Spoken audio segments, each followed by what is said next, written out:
The unwanted gift. The warning klaxons echoed through the mining tunnels of Europa Station as Commander Sarah Chen rushed to the observation deck. Her boots clanged against the metal walkways, while ice crystals drifted past the reinforced windows. After 15 years in Earth's Navy and 3 years managing this remote mining colony, she thought she had seen everything. She was wrong.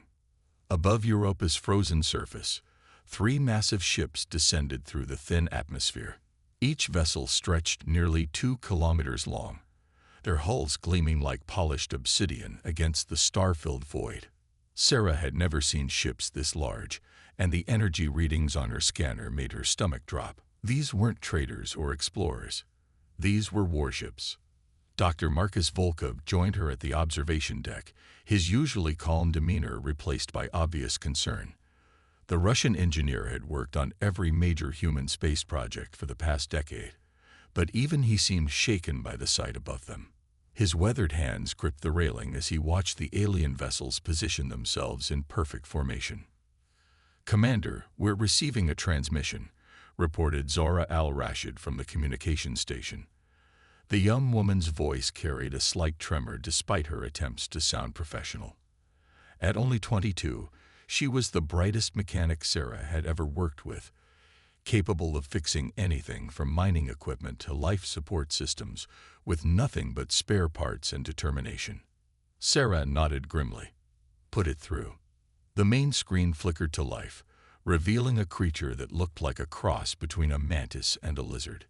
Its elongated head moved with predatory grace, while multiple eyes focused on the camera with undisguised contempt.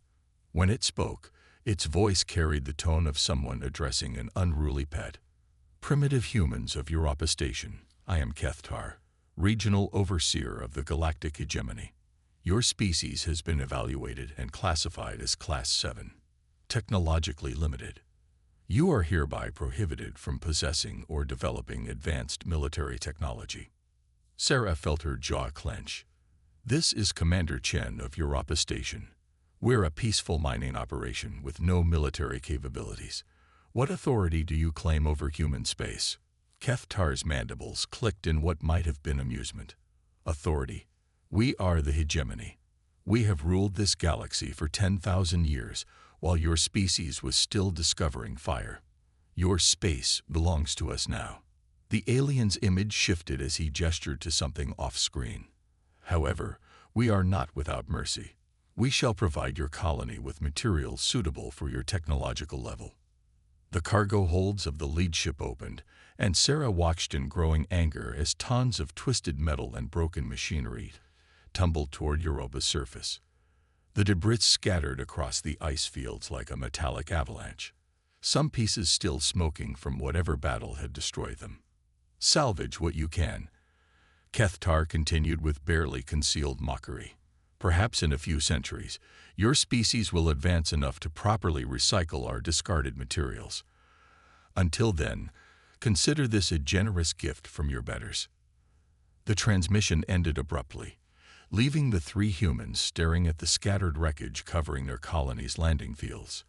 Sarah's hand shook with suppressed rage as she watched the alien ships disappear into hyperspace, their task complete. "Generous gift," Marcus muttered, his Russian accent thicker when he was angry. "They dumped their garbage on us, and call it mercy." Zara was already pulling up surface scans on her tablet. "Commander, some of these pieces are huge. That section over there looks like it came from a battleship. And those cylindrical objects, they might be weapon components." Sarah studied the readings with growing interest instead of despair. Her military background helped her recognize the shapes and energy signatures scattered across the ice. "Marcus, how long would it take to catalog everything out there?" The engineer's eyes lit up with understanding. "With proper equipment and a good team. Maybe 2 weeks for a preliminary assessment.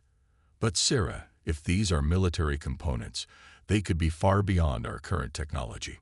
Or they could be exactly what we need to show the galaxy that humanity isn't as primitive as they think." Sarah turned to face both of them, her voice filled with quiet determination. "Zara, I want you to take a survey team and start collecting the most intact pieces. Bring everything to Mining Bay 7.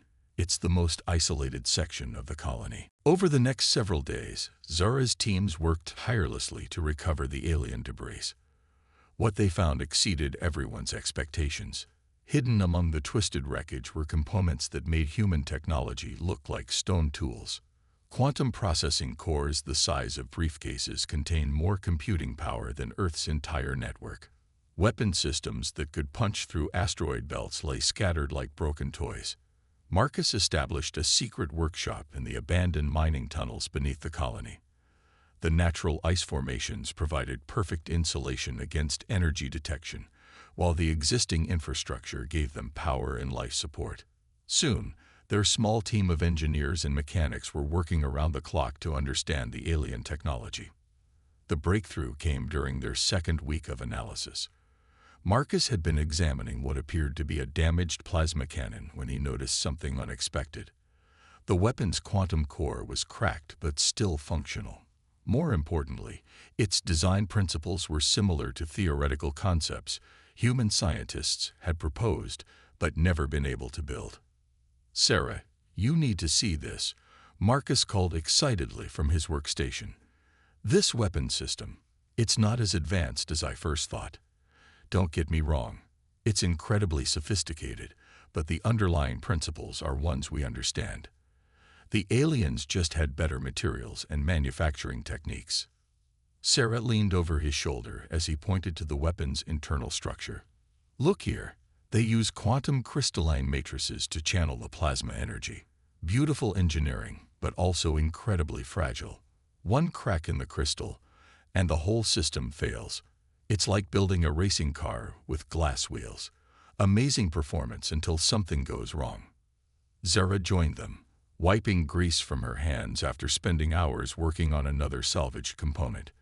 "That's not the strangest part. I've been analyzing their computer systems, and they're almost entirely automated. These aliens rely so heavily on artificial intelligence that their ships barely need crews. Everything is programmed for specific scenarios with no room for improvisation. Improvisation has always been humanity's greatest strength," Sarah mused. "When we can't build the perfect solution, we build one that works. Sometimes that's better than perfect." Marcus nodded enthusiastically. "Exactly. Look at this plasma cannon. Their crystalline matrix is elegant but fragile. What if we replaced it with a hybrid system? We could use their quantum core for primary power, but route it through multiple backup channels using human-designed components. It wouldn't be as efficient, but it would be much more reliable." The next few weeks blurred together as their secret project expanded. Sarah quietly recruited more personnel from the colony's most trusted workers. Elena Vasquez, a veteran cargo ship pilot, began studying the flight control systems. Ahmed Hassan, the colony's fusion reactor specialist, worked on understanding the alien power systems. Dr. Lisa Park, their chief medical officer, even contributed by analyzing the alien ergonomics to understand how their ships were designed to operate. Each salvaged component taught them something new about their former owners. The hegemony built their technology for perfection and overwhelming superiority. Every system was designed to work flawlessly under ideal conditions with minimal maintenance. But this same perfectionism created critical weaknesses that human ingenuity could exploit. Sarah stood in their hidden workshop one evening, watching her team work with passionate dedication. Sparks flew from welding stations where human components were being integrated with alien technology. The air hummed with the sound of quantum cores being recalibrated and weapons systems being tested at minimum power. "Commander," Zara called from her workstation, "I think we're ready for the first live test." The weapon they had rebuilt barely resembled its original form. Where the alien version had been sleek and crystalline, theirs was robust and modular. Human-made cooling systems wrapped around the quantum core like mechanical vines. Backup power conduits created redundant pathways for energy flow. Emergency shutdown systems that could isolate any failing component without stopping the entire weapon. Marcus initiated the test sequence while everyone held their breath. The quantum core hummed to life, its energy flowing through their hybrid matrix. Unlike the pure blue light of the original alien technology, their version pulsed with multiple colors as the energy found different paths through their modified systems. The plasma beam that emerged was different too. Instead of the perfect, straight line of energy the aliens preferred, theirs could curve and twist in flight, making it nearly impossible to predict or intercept. It wasn't as powerful as the original, but it was far more versatile and much harder to defend against. "It works," Marcus whispered in amazement. "It actually works." Sarah watched the test readings with growing excitement. This is just the beginning. If we can modify one weapon system, we can modify others. And if we can modify their technology, we can build something they'll never expect. 3 months after the Hegemony's insulting gift, Sarah called a meeting of her expanded team. The hidden workshop had grown into a full manufacturing facility, staffed by nearly 50 of the colony's most skilled workers.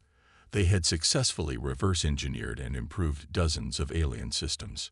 "Friends," Sarah began, her voice carrying the authority she had learned during her Navy years, "we've proven that human ingenuity can match alien technology.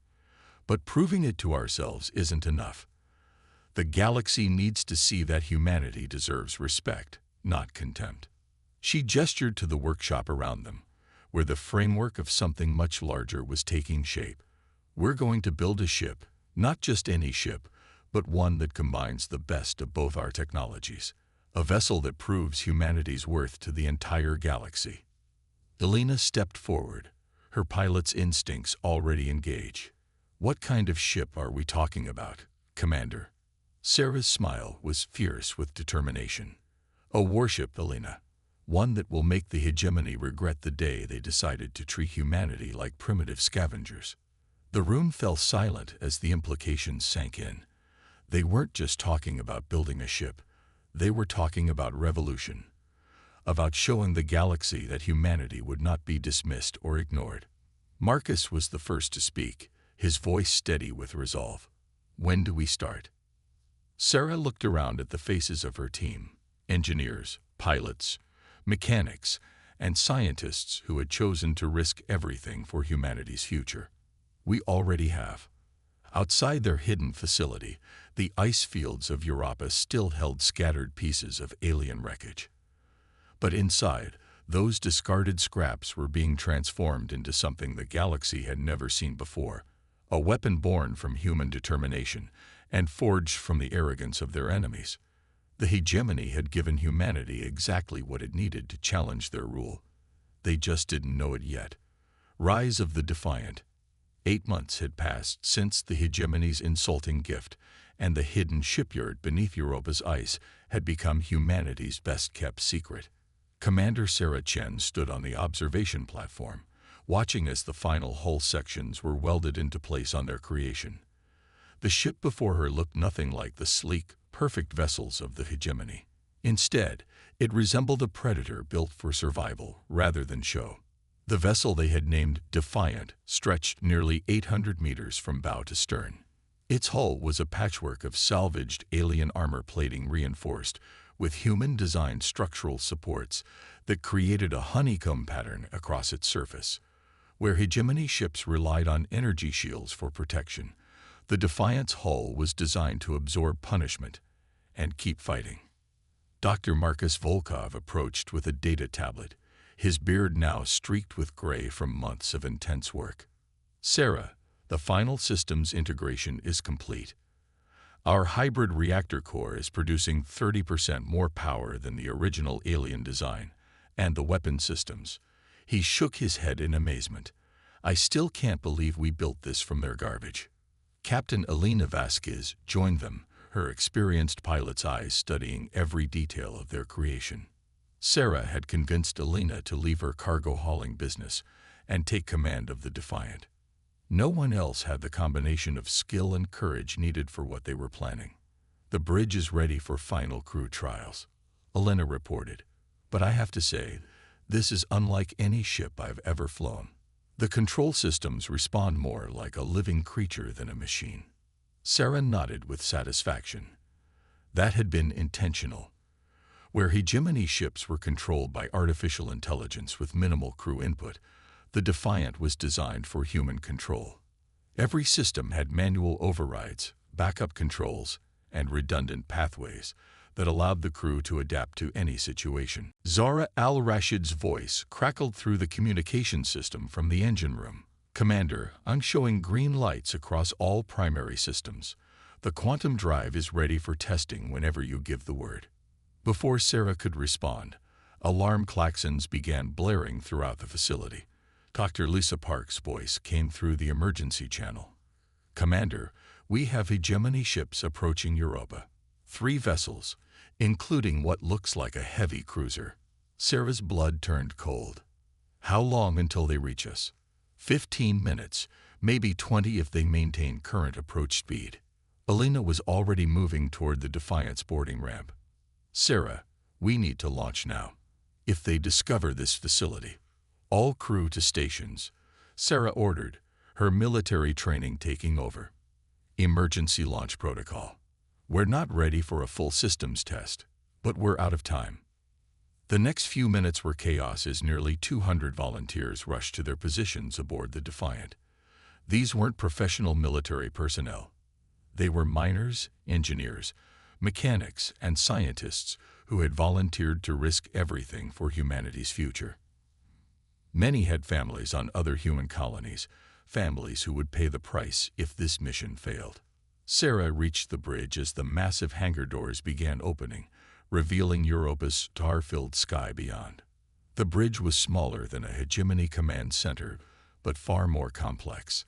Instead of a single command chair surrounded by automated systems, dozens of manual control stations allowed the crew to directly interface with every ship system. "Quantum drive online," reported Ahmed Hassan from the engineering station. "Power levels stable at full capacity." Alina's hands flew over the pilot controls, her years of experience with human spacecraft helping her adapt to the hybrid systems. "Navigation locked, course plotted for minimum sensor exposure."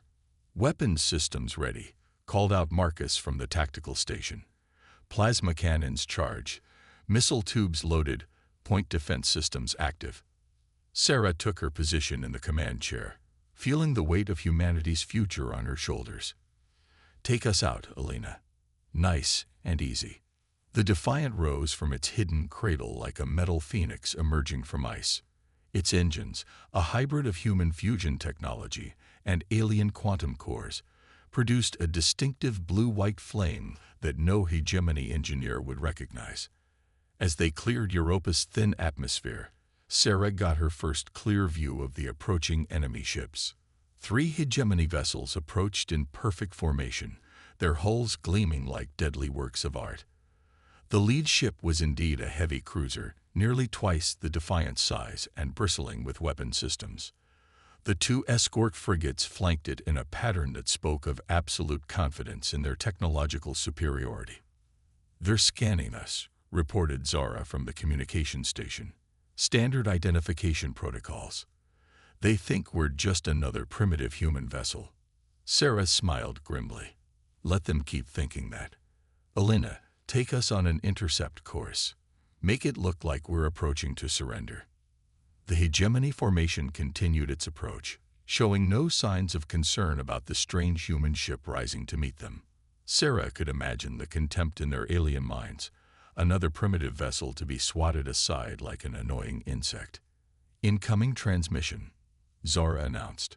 The main screen flickered to life, revealing a hegemony officer whose species Sarah didn't recognize.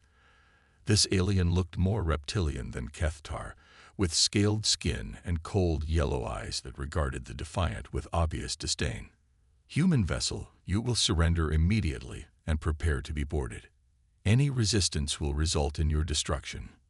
Sarah stood slowly, letting her military bearings show for the first time in months. "This is Commander Sarah Chen of the Earth vessel Defiant.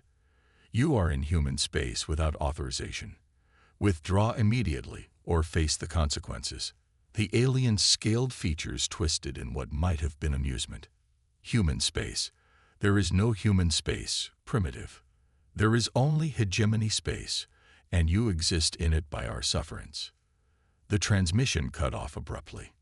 Elena looked back at Sarah with a questioning expression. "Orders, Commander. Show them what human engineering can do.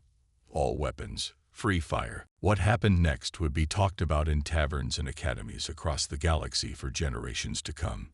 The Defiance weapon systems opened fire with a display that defied everything the hegemony thought they knew about human capabilities. Instead of the crude projectile weapons or simple energy beams they expected, the Defiant unleashed a coordinated barrage of advanced plasma cannons, guided quantum torpedoes, and particle beam arrays that curved through space like living things. The human-modified targeting systems didn't fire in predictable patterns, but adapted in real time, making their attacks nearly impossible to counter. The lead escort frigate's shields flared and collapsed under the unexpected assault. Its perfect hull, designed to deflect standard energy weapons, cracked and buckled under the Defiant's hybrid plasma cannons. The ship's automated defense systems, programmed for conventional threats, couldn't adapt quickly enough to the unpredictable human attack patterns. "Direct hit on the starboard escort," Marcus reported with satisfaction. "Their shields are down, and they're venting atmosphere." The heavy cruiser finally responded, its massive weapon arrays turning to engage this impossible threat. Energy beams lanced out toward the Defiant, each one capable of vaporizing a standard human vessel.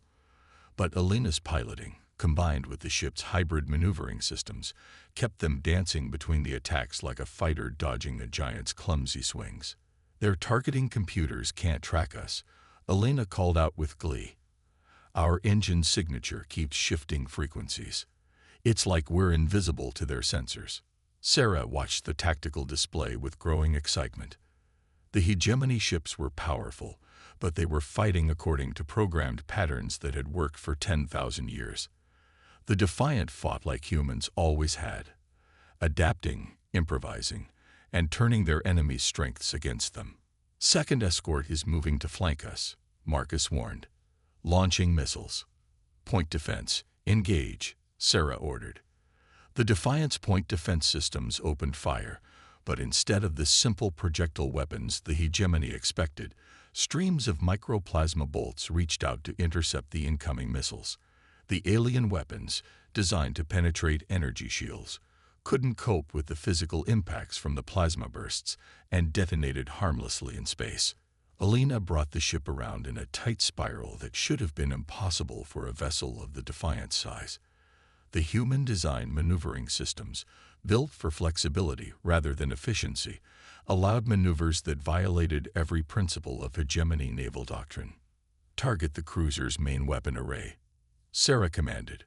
"All forward guns, concentrated fire." The Defiant's entire forward arsenal focused on a single point on the enemy cruiser's hull. Plasma cannons, particle beams, and quantum torpedoes struck the same location in rapid succession, each weapon designed to exploit the damage caused by the others. The cruiser's shields held for nearly 30 seconds before collapsing in a cascade of energy that lit up the space around Europa. Without their shields, the hegemony vessel was vulnerable to the Defiant's follow-up attacks. Human-designed weapons, built to punch through physical armor rather than energy barriers, tore into the alien ship's perfect hull like axes through glass. "Their main weapons are offline," Marcus reported with amazement. "I'm reading massive internal explosions. They're dead in space."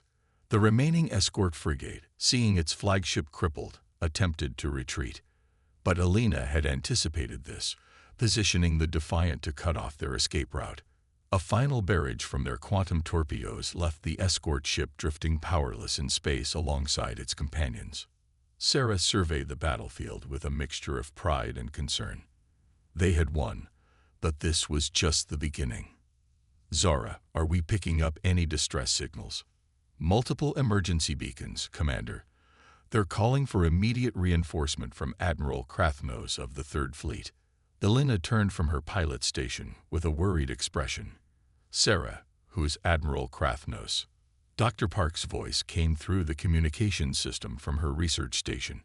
"I've been monitoring hegemony communications for months. Krathnos commands over 50 ships, including 3 battleships. He's known for his hatred of what he calls inferior species. Sarah felt a cold knot form in her stomach. Defeating 3 ships had been miraculous, but 50? How long until they arrive? Based on their probable location, maybe 6 hours, Park replied. But Commander, there's something else. Our victory here is being broadcast across subspace. Other species that the hegemony has oppressed are hearing about this. Marcus looked up from his damage assessment. Sarah, we can't fight 50 ships. The Defiant is incredible, but we're not invincible. Sarah paced the bridge, her mind racing through possibilities. Running wasn't an option. The hegemony would hunt down every human colony in revenge. Standing and fighting seemed like suicide. But perhaps there was a third option. Zara, can you boost our communications array? I want to send a message on all frequencies to every ship and station within 100 light years. Done, Commander. You're broadcasting to the entire sector. Sarah took a deep breath and opened the channel. This is Commander Sarah Chen of the Earth vessel Defiant. To all species living under hegemony oppression, today we prove that their technological superiority is a lie. They are not invincible. They can be defeated. She paused, letting her words sink in across the galaxy. In 6 hours, Admiral Krathnos will arrive with 50 ships to destroy us. But we will not run, and we will not surrender. Humanity stands defiant against tyranny, and we invite any species that values freedom to stand with us. The next few hours passed in frantic preparation. The Defiant's crew worked to repair battle damage and restock their weapons. Belina used the time to familiarize herself further with the ship's unique capabilities. Marcus and his team made final adjustments to their weapon systems, pushing performance even higher. Then, just as sensors detected the approaching hegemony fleet, something unexpected happened. Ships began arriving from across the sector, not human ships, but vessels belonging to a dozen different species that had suffered under hegemony rule. They weren't warships, mostly cargo haulers and mining vessels, but they came anyway. Commander, Zara reported with excitement in her voice, we're receiving messages from 37 ships representing 11 different species. They're volunteering to fight alongside us. Sarah felt tears in her eyes as she watched the makeshift fleet form up around the Defiant. Elena, take us forward. Let's show Admiral Krathnos what happens when oppressed people refuse to stay oppressed. The Battle of Europa, as historians would later call it, lasted 14 hours and changed the balance of power in the galaxy forever. The Defiant, leading a fleet of converted civilian ships, faced down the pride of the hegemony navy in a running battle that stretched across 3 star systems.